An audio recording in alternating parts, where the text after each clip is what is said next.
retorno em grande estilo programado para dezembro. É a reabertura do Museu de Ciências Naturais da PUC Minas. Depois de um incêndio em janeiro deste ano, a reforma está quase concluída. E o espaço está ganhando cara nova e vai contar com novidades. Por enquanto, as visitas ao museu estão suspensas, mas as outras atividades continuam acontecendo.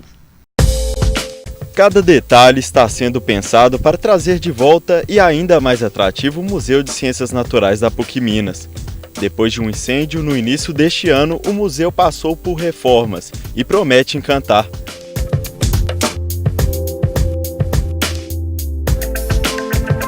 Mantendo as coleções de mamíferos fósseis da América do Sul, além de coleções da fauna brasileira atual de mamíferos, aves, répteis e anfíbios, com especial destaque para espécies do cerrado. Além dessas atrações, o novo museu conta com algumas novidades.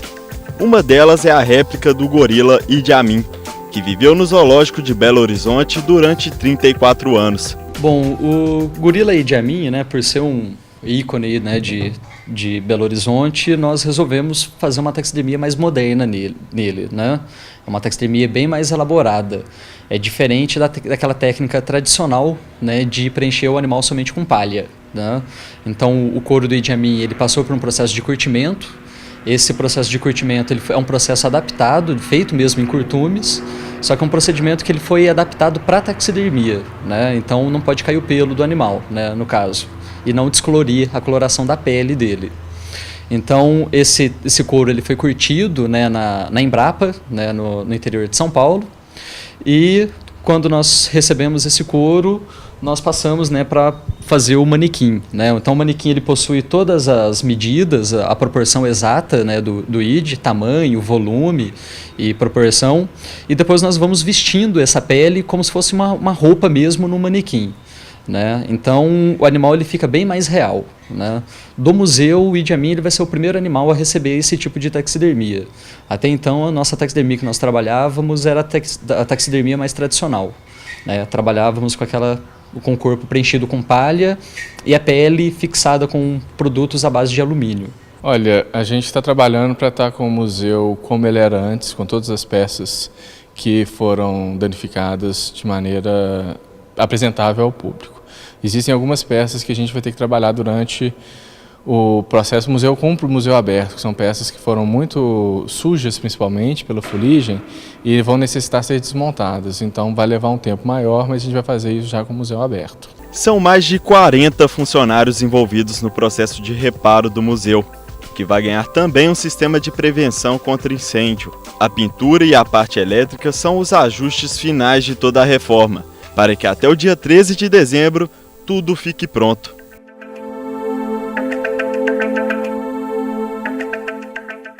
Confira agora mais destaques culturais. O que vem por aí, Luiz?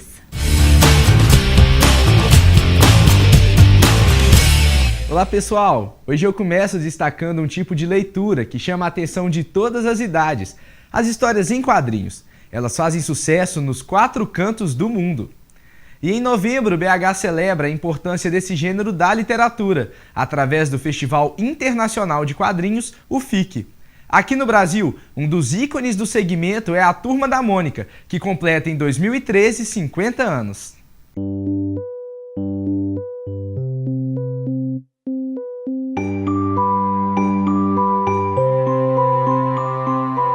A Turma da Mônica, lá no estúdio, a gente produz uma média de... São produzidas 1.200 páginas por mês de histórias em quadrinhos. Então, em função disso, o Maurício tem uma equipe muito grande. E esse trabalho de produção de uma revista em quadrinhos, ele é segmentado. Tem uma equipe que trabalha com a criação dos roteiros, que é a que eu trabalho, uma outra no desenho a lápis, no desenho a caneta, que é a arte final, colorização, letreiramento. Então é toda uma equipe muito grande para dar conta de produzir essa quantidade de páginas. E no processo de criação de histórias, eu trabalho muito em função das experiências que eu percebo no dia a dia, principalmente com as crianças. Eu tenho uma filha de 5 anos, então eu fico ligado no que ela fala, no que ela faz. Porque uma coisa que o Maurício sempre pede pra gente é que as histórias da Turma da Mônica falem sempre a linguagem do dia e da hora. Então, ao longo do tempo, você pegar uma história da década de 70, da Mônica, ela vai ter as gírias da época, os costumes daquele período, e a gente tenta traduzir essa linguagem da criança hoje para as histórias que saem nas revistas. Ô Mônica, o Cebolinha falou que você é um barril de banha e você pode vir aqui pegar ele. O quê? O quê? Cadê ele? Tá logo ali na pia, olha lá. Hoje a infância ela tem sido mais curta. Às vezes com 8 anos a criança já começa a buscar outras leituras que não sejam os quadrinhos. E o Maurício, percebendo essa lacuna da infância até a adolescência, de não ter uma revista para esse público, ele criou e pensou na Turma da Mônica Jovem, que seria os personagens na juventude, vivendo seus dilemas, o cotidiano, né, a partir das características do personagem. E é um projeto que ele pretende ampliar, colocando a Turma da Mônica adulta, vivendo também as vivências mesmo dessa fase da vida. Então o legal é que a gente vai poder acompanhar a Turma da Mônica em todas as fases do crescimento. E tudo isso em função da leitura. É importante a gente lembrar disso, porque acaba que ele está conseguindo fazer com que a criança continue lendo a turminha e a partir daí leia também outros livros e amplie esse universo literário.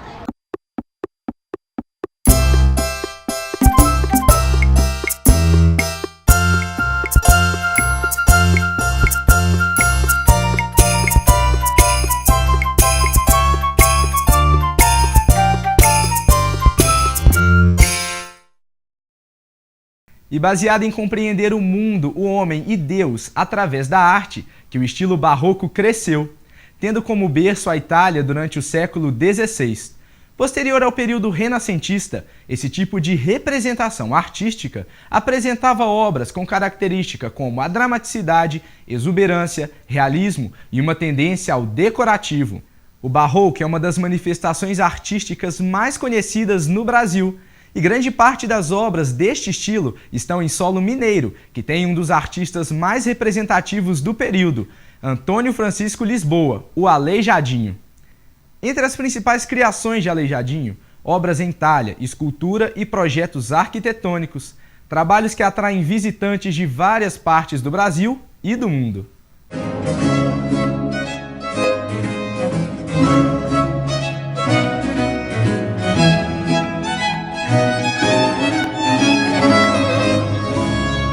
Desde 2012, o estado de Minas Gerais celebra, no mês de novembro, o Dia do Barroco Mineiro.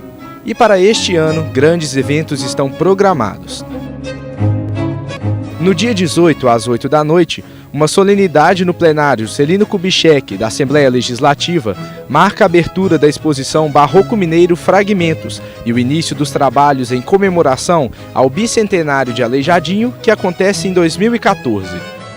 Já no dia 25, também às 8 da noite, o Teatro da Assembleia recebe a Orquestra Minas Barroca, dirigida pelo professor Domingos Sávio Lins, com uma apresentação especial em homenagem ao barroco. Todas as entradas são gratuitas.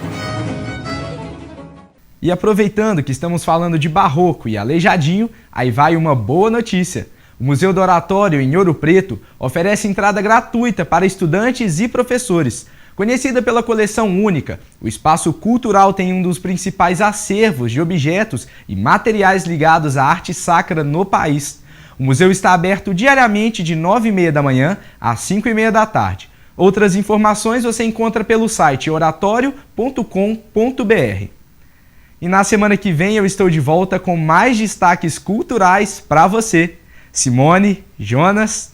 Obrigada, Luiz. E o programa de hoje fica por aqui, mas nós queremos saber se você gostou do programa, não é, Jonas? Participe conosco, mande o seu comentário ou sugestão pelo Twitter ou Facebook da PUC TV. Semana que vem tem mais revista. Tchau!